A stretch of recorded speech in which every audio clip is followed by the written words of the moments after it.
다양한 장르의 이야기를 들려주는 이야기 극장. 지금 시작합니다. 제6막 멈춰버린 시계와 타오르는 불꽃. 제1부 그리움의 잔상과 서슬 퍼런 복수.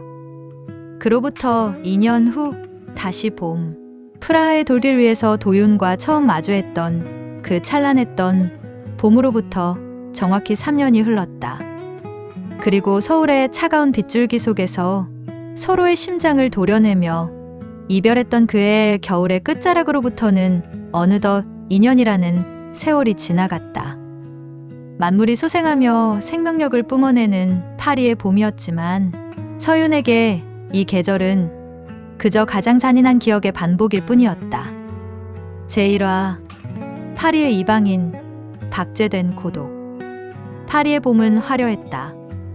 튤리 정원에는 꽃들이 만개하고 센 강변에는 젊은 연인들의 웃음소리가 가득했지만 L그룹 수석 기획자 서윤의 방은 여전히 겨울에 머물러 있었다.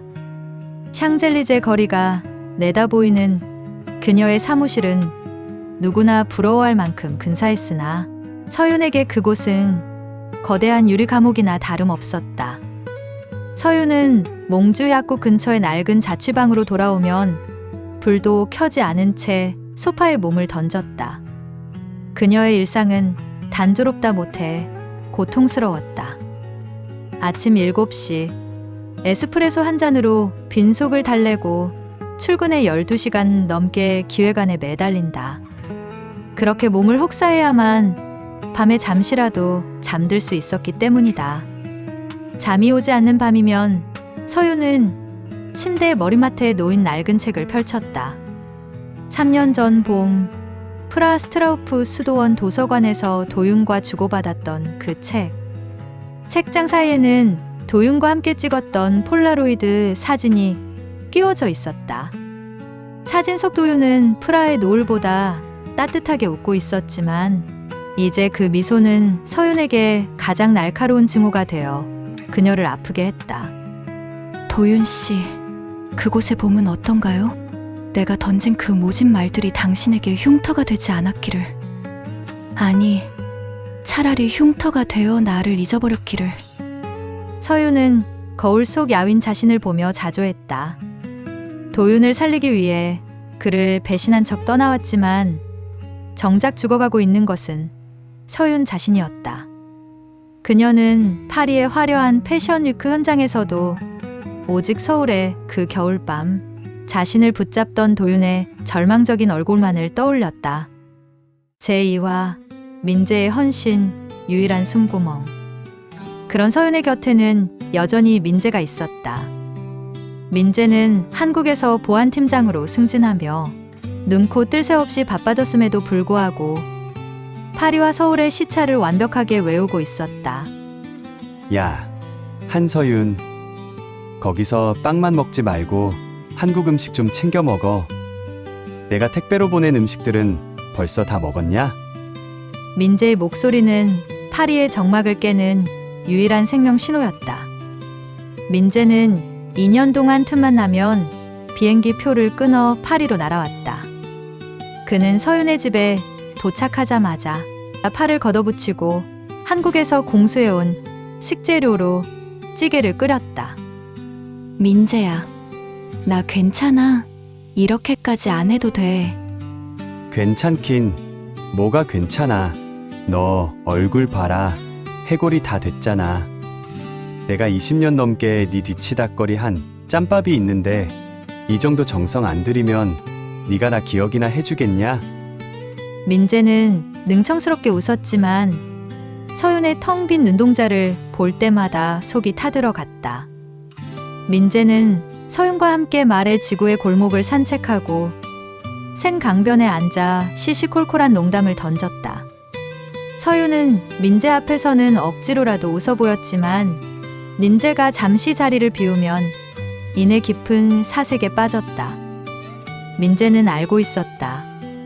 서윤이 보고 있는 것은 파리의 풍경이 아니라 3년 전 봄의 프라하라는 것을. 민재는 서윤의 손을 잡고 싶을 때마다 주머니 속에서 주먹을 꽉 쥐었다.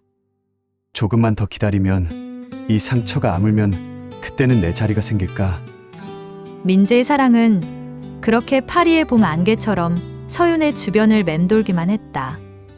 제3화 도윤의 피폐한 일상, 증오로 가득 찬 마음. 같은 시각 서울의 도윤은 다른 의미의 지옥에서 살고 있었다. 2년 전 겨울 서윤이 던지고 간 배경 없는 당신은 가치가 없다는 말은 도윤의 영혼에 낙인처럼 찍혔다. 그는 그날 이후 감정을 지워버린 인간이 되었다.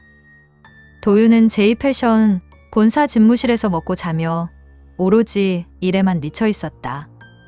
그는 더 이상 다정하던 도윤이 아니었다. 부하 직원들은 그를 얼음 유령이라 불렀고 그는 단 1%의 실수도 용납하지 않는 폭군이 되었다. 그의 눈은 늘 붉게 충혈되어 있었고 체중은 눈에 띄게 줄어 수트핏은 더욱 날카롭고 서늘해졌다. 하리는 그런 도윤의 곁을 맴돌며 정략 결혼의 기회를 엿봤지만 도윤은 그녀를 소름 끼칠 정도로 투명 인간 취급했다. 도윤 씨, 이제 그만 인정해. 그 여자는 당신 배경 보고 접근했다가 돈 더 많이 주는 대로 도망간 스파이일 뿐이야. 유아린 씨, 당신의 그 더러운 입으로 그 이름 올리지 마. 내 비즈니스 파트너로서의 효용 가치가 떨어지면 그날로 당신이랑도 다 끝이야. 도윤의 목소리는 지독하게 낮고 차가웠다. 하리는 그런 도윤의 모습에 질리면서도 한편으로는 그를 망가뜨린 서윤에 대한 증오를 키워갔다. 제4화 독자 브랜드 소울, 복수와 갈망의 기회관. 도윤이 워커홀릭으로 살며 성진 그룹의 매출을 경이롭게 올린 것은 할인의 가문에 충성하기 위함이 아니었다. 그것은 완벽한 독립을 위한 철저한 계산이었다. 그는 성진 그룹의 자본이 닿지 않는 곳에서 비밀리에 자신만의 독자 브랜드 소울을 구축하고 있었다. 도윤이 이 브랜드에 집착하는 표면적인 이유는 서윤에 대한 증오와 복수심이었다. 자신을 무력한 존재라 조롱하며 떠난 그녀에게 배경 없이도 스스로 성공할 수 있다는 것을 증명하고 싶었다. 그녀가 그토록 갈구하던 화려한 배경을 자신이 직접 만들어 그녀가 선택한 길이 틀렸음을 보여주고 싶었다. 이서윤, 똑똑히 봐. 네가 버린 그 나약한 남자가 어떤 성과를 만들어내는지. 네가 선택한 그 세계가 매발 아래서 얼마나 우스운 꼴이 되는지. 도윤의 내면은 복수심으로 가득 차 있었다. 하지만 그 도끼 어린 복수심의 심연에는 도윤조차 인정하기 싫은 무의식이 숨어 있었다. 사실 그는 브랜드를 성공시켜 서윤을 짓밟으려는 것이 아니라 다시 한번 그녀의 시야에 들어가고 싶었던 것이다. 자신이 이만큼 거대한 존재가 되면 서윤이 다시 자신을 돌아봐주지 않을까 하는 처절한 갈망. 증오는 사랑의 가장 일그러진 형태였고 솔은 서윤에게 보내는 가장 화려한 러브레터이자 절규였다. 제5화 단절은 세계, 그리고 겹쳐지는 그림자. 도윤은 매일 밤 서윤의 동향을 뒤졌다. 직접 연락할 용기는 없었지만 그녀가 기획한 브랜딩이나 인터뷰 기사를 수만 번씩 되풀이해 읽었다. 서윤이 공식 석상에서 찍힌 사진이라도 발견하면 그는 그 사진을 확대해 그녀의 야윈 얼굴을 한참 동안 응시했다. 왜 이렇게 말랐어? 잘 먹고 잘 지낸다며. 내 배경이 없어도 행복하다며. 사진 속 서윤의 모습에 도윤의 심장이 욱신거렸지만 그는 이내 고개를 저으며 사진을 삭제했다. 아니, 이건 연기야. 나를 자극하기 위한 가련한 척일 뿐이야. 도윤은 스스로에게 최면을 걸며 더 가혹하게 자신을 몰아붙였다. 한편 파리의 서윤 역시 도윤이 독립 브랜드를 준비한다는 소문을 듣고 있었다. 그녀는 도윤이 자신을 증오하며 칼을 갈고 있다는 사실을 직감했다. 서윤은 도윤의 브랜드 로고 솔을 보며 눈물을 흘렸다. 솔, 영혼이라는 뜻과 발바닥이라는 뜻을 동시에 지닌 그 단어. 프라하에서 두 사람이 함께 걸었던 그 수많은 돌길 위의 발자국들을 도윤도 기억하고 있다는 뜻일까? 서윤은 도윤이 자신을 미워해서라도 또 살아있다는 사실에 안도하면서도 그가 짊어진 분노의 무게가 자신 때문이라는 사실에 가슴이 찢어졌다. 제6화 폭풍의 전야. 어느 날 오후 민재는 서윤에게 전화를 걸었다. 서윤아, 솔의 권도윤이 파리 패션 위크 진출을 선언했어. 그것도 네가 총괄하는 L그룹 메인쇼와 같은 날, 같은 장소에서 오프쇼를 열겠대. 서윤의 손에 들려있던 커피잔이 미세하게 흔들렸다. 2년 동안 쌓아올린 침묵의 댐에 거대한 균열이 생기는 소리가 들렸다. 복수를 하겠다는 거네. 나를 정면으로 마주 보겠다고. 서윤아, 피하려면 피할 수 있어. 내가 도와줄게. 아니, 민재야. 피하지 않아. 도윤 씨가 나를 짓밟아서라도 그 상처가 치유된다면 나는 기꺼이 그 발밑에 엎드릴 거야. 서윤은 창밖의 파리 안개를 바라보았다. 3년 전 봄 프라하에서 시작되어 2년 전 겨울 서울에서 멈췄던 시계 태엽이 다시금 기괴한 소리를 내며 돌아가기 시작했다. 증오로 무장한 도윤과 죄책감으로 성을 쌓은 서윤, 그리고 그 사이에서 자신의 심장을 깎아 서윤을 지키는 민재.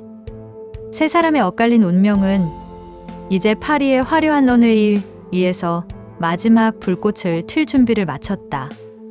기다려. 이서윤, 이제 내가 너를 파멸시키러 갈 테니까. 하지만 그의 가슴 속에 품은 낡은 폴라로이드 사진은 비행기의 진동만큼이나 거세게 떨리고 있었다. 서윤과의 통화를 마친 후 민재는 사무실에서 초조하게 모니터를 응시하고 있었다.